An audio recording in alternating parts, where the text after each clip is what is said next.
Ya, sahabat Servitus channel, kita akan unboxing kura-kura Yuwonoi ya. Ini kura-kura darat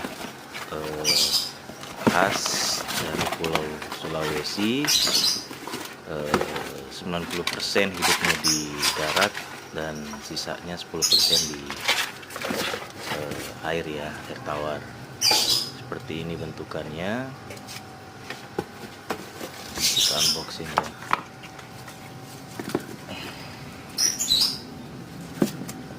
Kura-kura Yuwonoi juga biasa disebut dengan kura-kura berparuh seperti burung bengkok ya, atau parrot ya.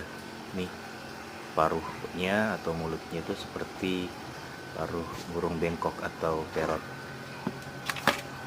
Oke, kita lepaskan saja.